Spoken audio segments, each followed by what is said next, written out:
Bonjour, dans cette capsule, on va aborder les propriétés de la matière. Une propriété, en général, c'est une qualité, c'est une caractéristique qui va me permettre de donner une identification à quelque chose. Un petit rappel, nous, l'année dernière, en secondaire 2 et en secondaire 1, on a vu ce qu'on appelait une propriété caractéristique. Une propriété caractéristique, c'est une propriété, c'est une qualité, c'est une description qui va être propre à la substance, c'est-à-dire qu'elle va être unique et qu'elle va me permettre soit d'identifier la substance facilement, soit de la classifier comme une substance pure, ou de la classifier aussi au sein d'un groupe, ou aussi de déterminer son usage ou l'utilisation, où je peux l'utiliser. Une propriété caractéristique, c'est comme l'empreinte, c'est comme l'ADN de la substance. Donc, cette propriété, elle ne change pas. Et là, je vais dire juste à quelques exceptions près que je vais revenir un peu plus tard pour ces exceptions. Les exemples de propriétés caractéristiques qu'on a vus au secondaire 1 et 2, je vais juste faire un petit rappel. Le point de fusion que j'appelle température de fusion, le point d'ébullition que j'appelle aussi température d'ébullition, la masse volumique, la solubilité et la conductibilité thermique aux électriques. Donc, ce sont des propriétés qu'on a vues l'année dernière comme propriétés caractéristiques et on va les aborder encore cette année sous un autre angle. Juste pour clarifier, c'est quoi une substance pure? Parce que là, on parle de propriétés caractéristiques d'une substance pure, donc ces propriétés ne sont pas valables pour un mélange.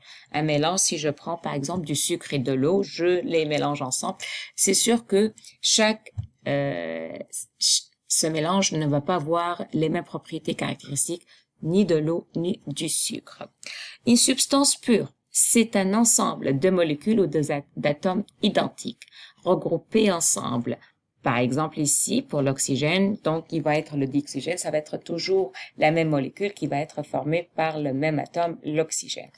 Alors que l'eau, ça va être toujours un ensemble de molécules, toujours la même molécule qui est formée par l'oxygène et l'hydrogène, donc des atomes différents.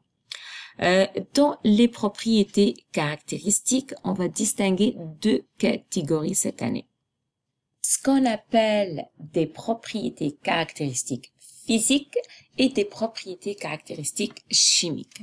Je vais commencer par les propriétés caractéristiques physiques et vous allez remarquer que peut-être au cours de mon explication, je vais enlever caractéristiques parce que on s'est mis d'accord, je vais parler juste des propriétés caractéristiques pour le moment.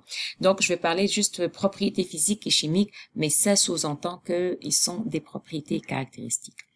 Donc, propriétés physiques, d'accord? Ce sont des propriétés qu'on peut observer ou mesurer, mais sans avoir à créer une nouvelle substance. Ça veut dire quoi? Ça veut dire que aucun changement sur la nature de la substance, sur la nature des atomes, sur les liaisons qui peuvent être créées entre les différents atomes, ils vont être toujours pareils. Donc, je vais avoir les mêmes molécules avant et après.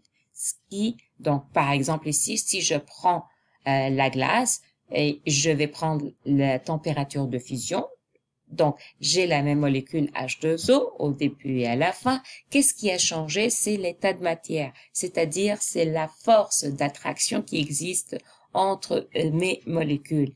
Mais la molécule, elle est toujours pareille. Les propriétés physiques, en général, je vais être capable de les déterminer avec mes 5 sens.